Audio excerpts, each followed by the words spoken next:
सूत्र पार्ट 5 संसार के सम्मोहन और सत्य का आलोक। आत्मा चित्तम, आत्मा चित्त है। कला आदि तत्वों का अविवेक ही माया है।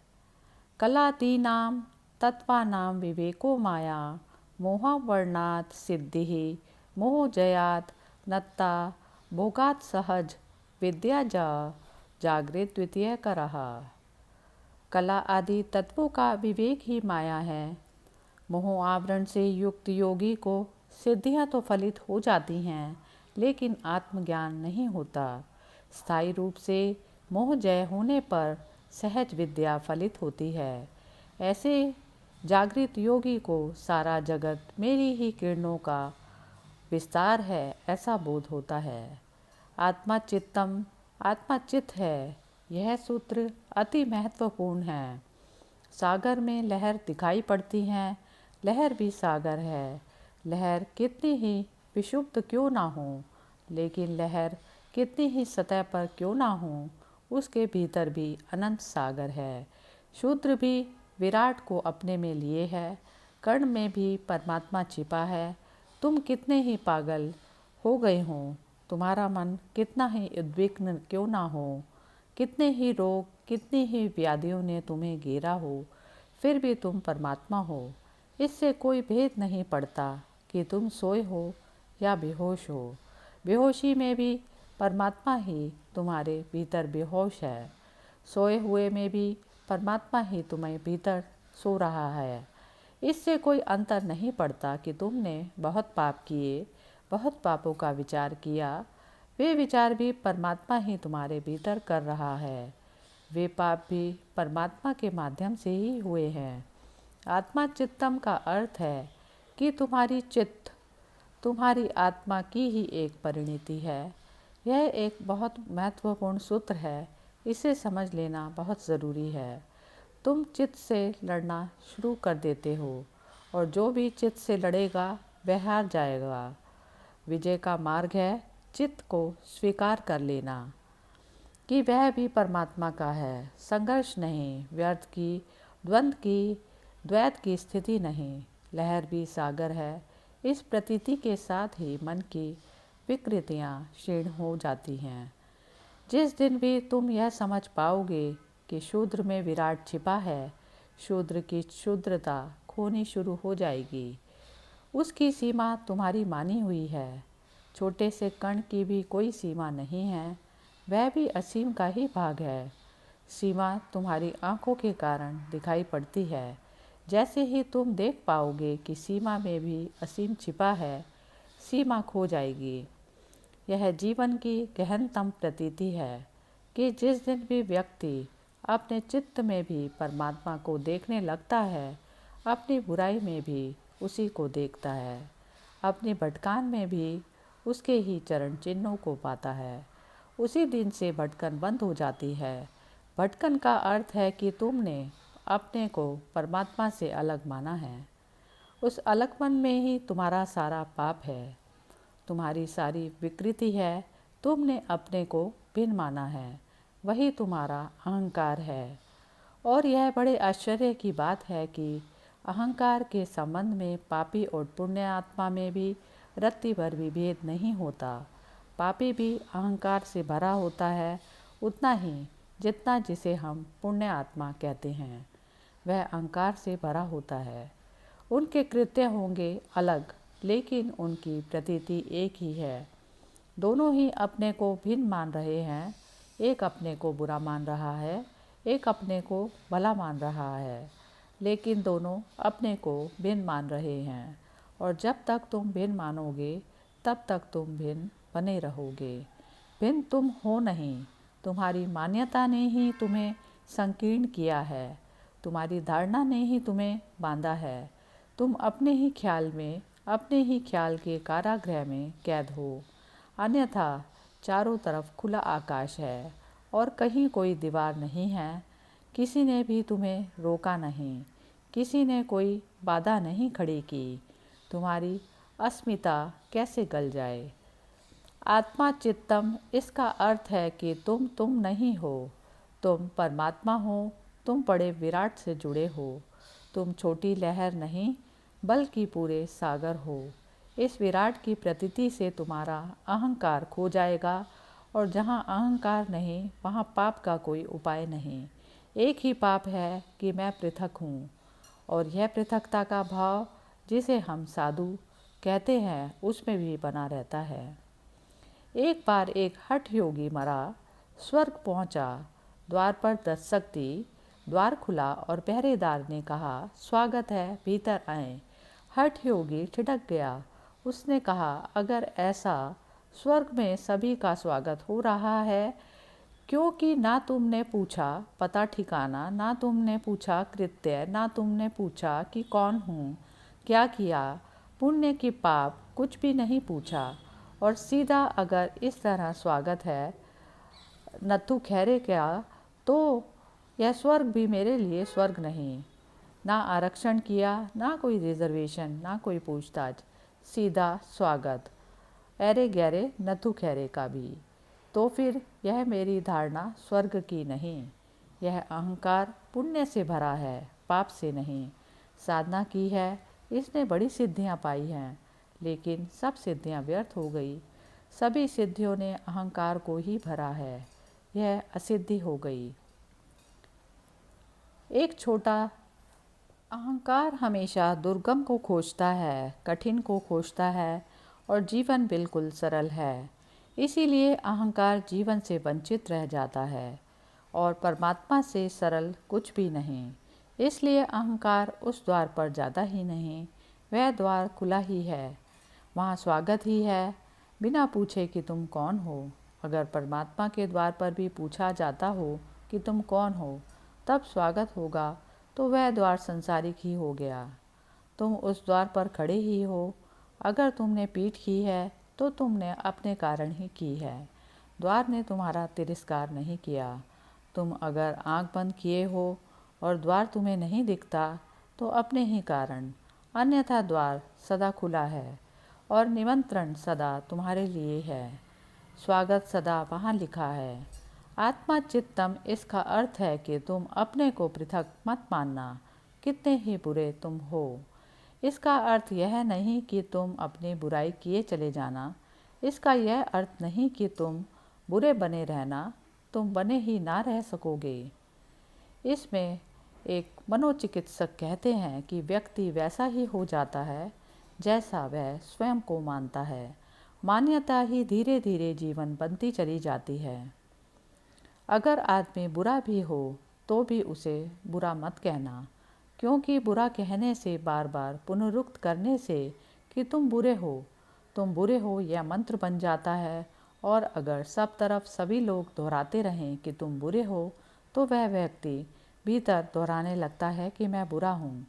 ना केवल वह दोहराता है, बल्कि जो सबकी अपेक्षा है उसको सिद्ध करने की कोशिश भी करता है। धीरे धीरे बुराई में आबद्ध हो जाता है। धर्म के जगत में खोज करने वाले लोग इस सत्य को बहुत पहले पहचान लिए थे। उन्होंने जीवन की परम सत्ता को मंत्र बनाने को कहा, आत्मा चित्तम। तुम परमात्मा हो, तुम्हारी आत्मा ही तुम्हारा मन है। यह बड़ी से बड़ी बात है जो तुम्हारे संबंध में कही जा सकती है, और अगर यह तुम्हारा मंत्र बन जाए और यह तुम्हारे जीवन में ओतप्रोत हो जाए, तुम्हारे रोए रोए में समा जाए इसकी झनकार, तो तुम धीरे धीरे पाओगे कि जो तुमने सोचा वह तुम होने लगे, और जो तुमने भीतर धुना वह तुम्हारे जीवन में आना शुरू हो जाता है। धर्म की शुरुआत तुम नहीं हो, परमात्मा है, इस सूत्र से होती है। माना कि तुम सोए हो, माना कि तुम बहुत अर्थों में बुरे हो, माना कि तुमने बहुत भूल चूके किए हैं, लेकिन इससे तुम्हारे स्वभाव में कोई भी फर्क नहीं पड़ता। निर्मलता तुम्हारा स्वभाव है। तुम कितना ही बुरा किए हो, इस बात का स्मरण आ जाए कि मैं परमात्मा हूँ, सब बुराई कट जाती है। तुम्हें एक एक बुराई को अलग अलग काटना हो तो तुम वह भी करके देख सकते हो, तब जन्मों जन्मों तक भी बुराई ना कटेगी, क्योंकि अनंत है बुराई, और एक एक बुराई को जो काटने चलेगा वह कभी भी काट ना पाएगा। क्योंकि जब तुम एक बुराई काटते हो तब तुम 10 बुराइयां पैदा भी कर रहे होते हो। एक बुराई काटते हो, 99 बुराइयां तो तुम्हारे भीतर मौजूद हैं, वे तुम्हारी एक भलाई को भी रंग देंगी, उसे भी बुरा कर देंगी। इसलिए तुम पुण्य भी करते हो तो वह भी पाप जैसा हो जाता है। तुम अमृत भी छूते हो तो जहर हो जाता है, क्योंकि शेष सब बुराइयां उस पर टूट पड़ती हैं।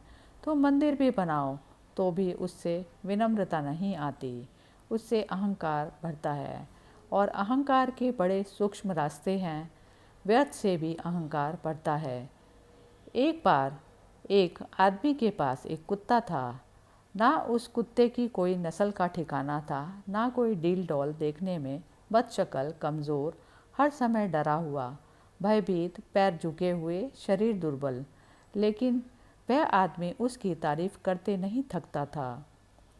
तब उससे किसी दूसरे आदमी ने उस कुत्ते के संबंध में पूछा। तब उस आदमी ने उसको कहा कि उसने उसका नाम एडोल्फ हिटलर रखा है। तब उसने कहा, हिटलर की नस्ल का भला कोई ठीक ठाक पता ना हो, लेकिन बड़ा कीमती जानवर है और एक अजनबी कदम नहीं रख सकता घर के आसपास बिना हमें खबर हुए। हिटलर फ़ौरन खबर दे देता है। तब दूसरे आदमी ने कहा कि यह करता क्या है तुम्हारा हिटलर, क्योंकि उसे देखकर संदेह होता था कि वह कुछ कर सकेगा। भौंकता है, चिल्लाता है, चीखता है, काटता है, क्या करता है। तब पहले आदमी ने कहा, ये नहीं, जब भी कोई अजनबी आता है हिटलर फ़ौरन हमारे बिस्तर के नीचे आकर छिप जाता है। ऐसा कभी नहीं होता कि अजनबी आ जाए और हमें पता ना हो, मगर उसका भी गुण गौरव है। इसी प्रकार कहा जाता है कि उस आदमी का अहंकार ऐसा था कि हिटलर जैसा है। ना तो नस्ल का कोई पता, ना तुम्हें पता है कि तुम्हारा अहंकार कहाँ से पैदा हुआ, जो है ही नहीं वह पैदा कैसे होगा, वह भ्रांति है, उसकी नस्ल का कोई पता नहीं हो सकता। तुम तो परमात्मा से पैदा हुए हो, तुम्हारा अहंकार कहाँ से पैदा हुआ, तुमने ही निर्मित कर लिया। और कभी तुमने अपने अहंकार को गौर से देखा कि भला नाम का तुम रेडोल्फ हिटलर रख लिए हो। सभी सोचते हैं, लेकिन उसके पैर बिल्कुल झुके हैं, दीनहीन। बड़े से बड़ा अहंकार भी दीनहीन ही होता है, क्योंकि बड़े से बड़ा अहंकार भी नपुंसक ही होता है। उसमें कोई ऊर्जा नहीं होती। ऊर्जा तो आत्मा की है, ऊर्जा का स्रोत अलग है। इसलिए अहंकार को 24 घंटे संभालना पड़ता है। वह अपने पैर भी खड़े नहीं रख सकता, उसे और पैर उधार देने पड़ते हैं। कभी पद से हम सहारा देते हैं, कभी धन से हम सहारा देते हैं, कभी पुण्य से हम सहारा देते हैं, कुछ ना बने तो पाप से भी सहारा देते हैं। इसी प्रकार कारागृह में जाकर हम देखें तो वहाँ लोग अपने पापों की झूठी चर्चा करते हैं, जो उन्होंने कभी किए ही नहीं। जिसने एक आदमी को मारा है वह कहता है कि मैंने सैकड़ों का सफाया कर दिया, क्योंकि कारागृह में अहंकार के बड़े होने का वही उपाय है। पुण्य से भी, पाप से भी, धन से, पद से, हर चीज़ से अहंकार को तुम सहारा देते हो, तब भी वह खड़ा नहीं रह पाता, मौत उसे गिरा देती है। आत्मा चित्तम, वही आत्मा खोजने जैसी है। तुम्हारे चित्त में भी उसकी किरण है, अन्यथा चित्त भी ना चल सकेगा। पाप भी करोगे तो कौन करेगा, करने के लिए ऊर्जा चाहिए, वह ऊर्जा उसी से मिलती है। तुम उस ऊर्जा का दुरुपयोग कर रहे हो, लेकिन दुरुपयोग को तुम सदुपयोग में ना बदल सकोगे, क्योंकि दुरुपयोग का मूल कारण और जड़ अहंकार में है। एक ही पाप है और वह है स्वयं को अस्तित्व से पृथक मानना। फिर सभी पाप उसके पीछे छाया की तरह चले आते हैं। एक ही पुण्य है, अस्तित्व के साथ स्वयं को एक समझ लेना। लहर सागर के साथ एक हो जाए, सभी पुण्य उसके पीछे अपने आप चले आते हैं। आत्मा चित्त है, कला आदि तत्वों का अविवेक ही माया है। यह माया क्या है? फिर इस चित्त पर अंधकार क्यों है? अगर आत्मा ही चित्त है तो कला आदि तत्वों का अविवेक, तुम्हें पता नहीं कि कौन तुम्हारे भीतर करता है, कौन है असली कलाकार तुम्हारे भीतर? कौन है मौलिक तत्व? उसका तुम्हें पता नहीं, और जिसे तुम समझ रहे हो कि यह कर रहा है, वह है ही नहीं। ना कुछ को पकड़ कर तुम जी रहे हो, इसलिए परेशान हो। पूरी ज़िंदगी दौड़ धूप कर भी परेशानी नहीं मिटती, सिर्फ बढ़ती है।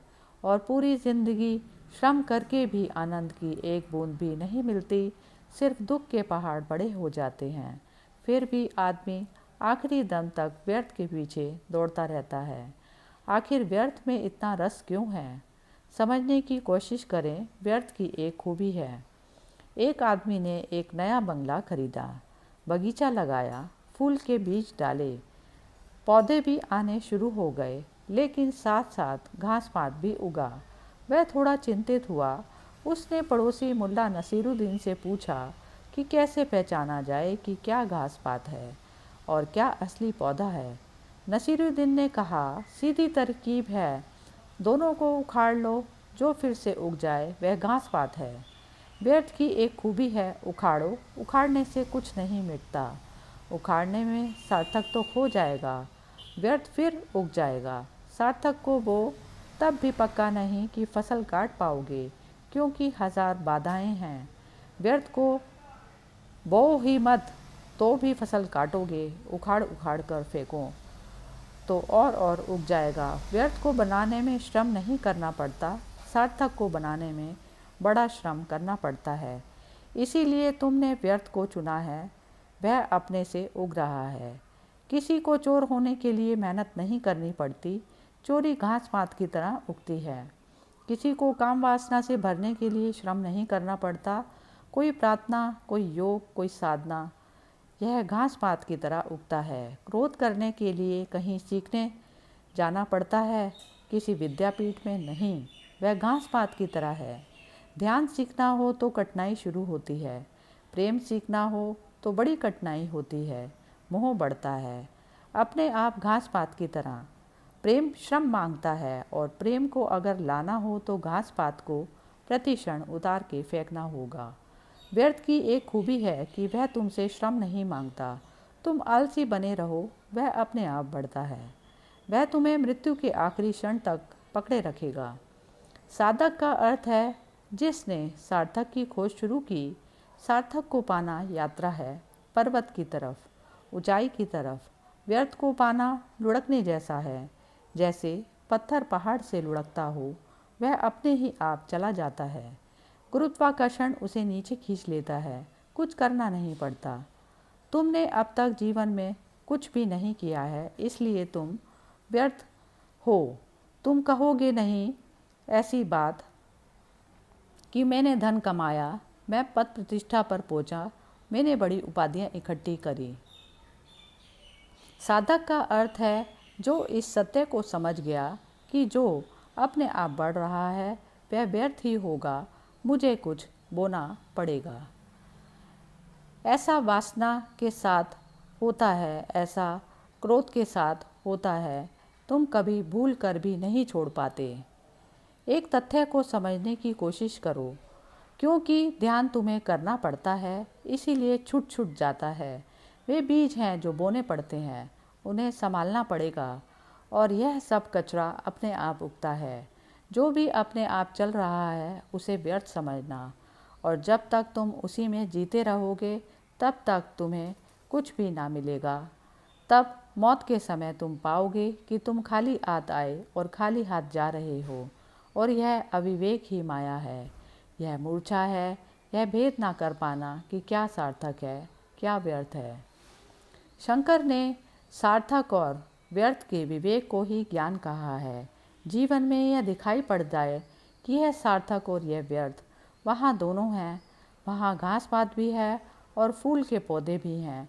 तुम्हें ही जीवन के अनुभव से तय करना पड़ेगा कि सार्थक क्या है।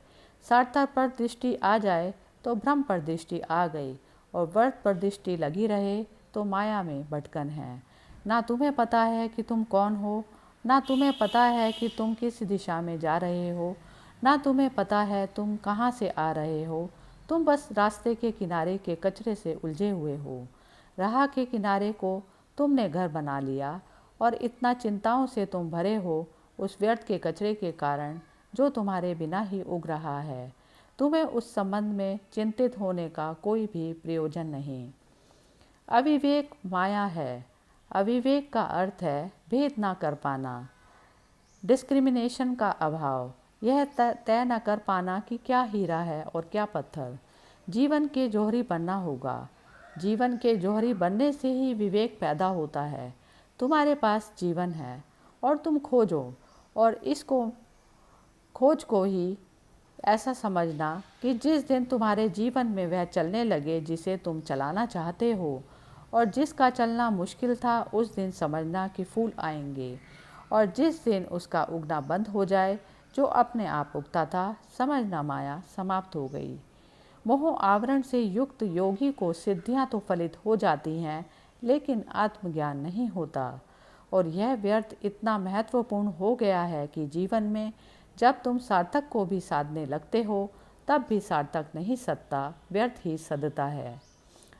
लोग ध्यान करते हैं और ध्यान करने को समझते हैं, ध्यान से भी वे व्यर्थ को ही मांगते हैं। ऐसा सब तरफ चल रहा है। यह मोह का आवरण इतना घना है कि अगर अमृत को खोजते हो तो भी जहर के लिए बड़ी हैरानी की बात है। तुम चाहते हो अमृत, लेकिन उससे आत्महत्या करना चाहते हो, और अमृत से कोई आत्महत्या नहीं होती।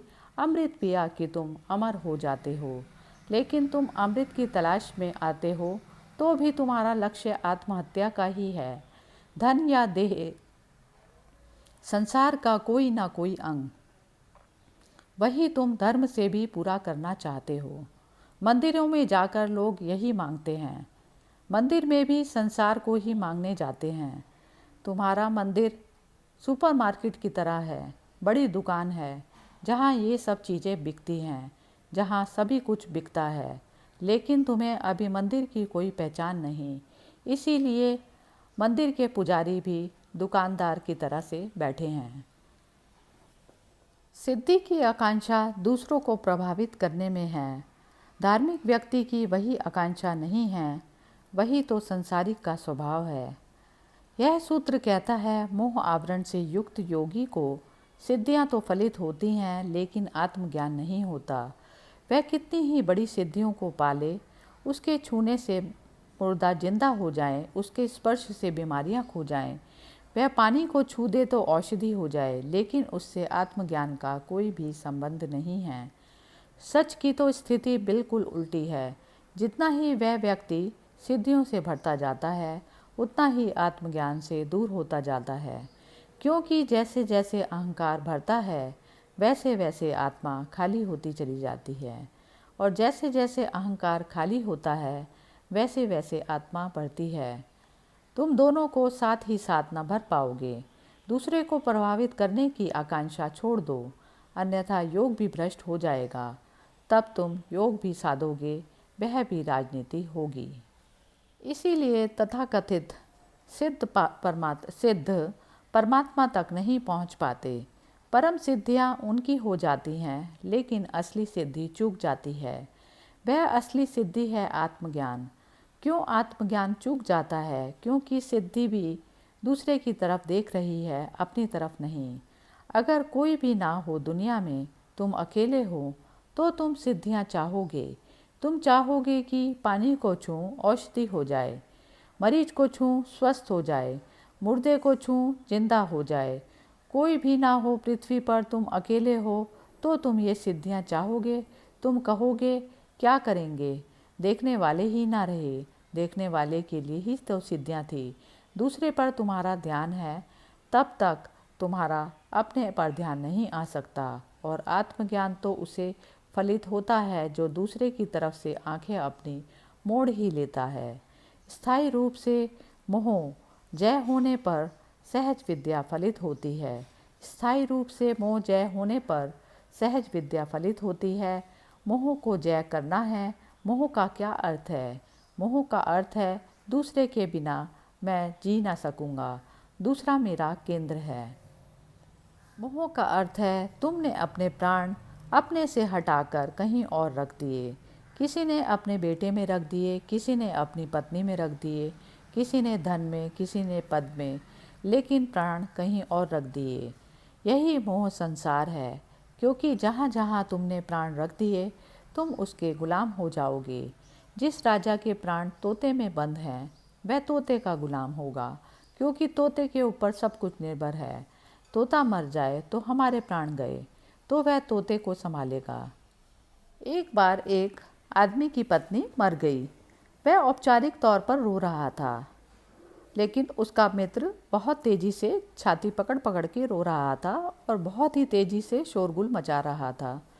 तब उस आदमी ने अपने मित्र से कहा कि मैं दूसरी शादी कर लूँगा, तुम किस लिए रो रहे हो। तब बाद में पता चला कि वह उसकी पत्नी का प्रेमी था।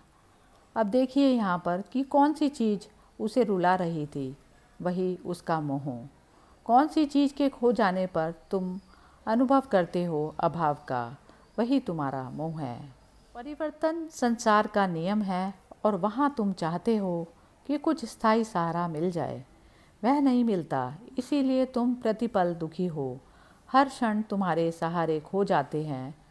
एक बात खोजने की चेष्टा करना ज़रूरी है कि कौन सी चीज़ें हैं जो खो जाएं तो तुम दुखी होगे। इसके पहले कि वे खोएं तुम अपनी पकड़ हटाना शुरू कर देना। यह मोह जय का उपाय है। पीड़ा होगी, लेकिन यह पीड़ा झेलने जैसी है। यह तपश्चर्या है। कुछ छोड़कर भाग जाने की जरूरत नहीं है।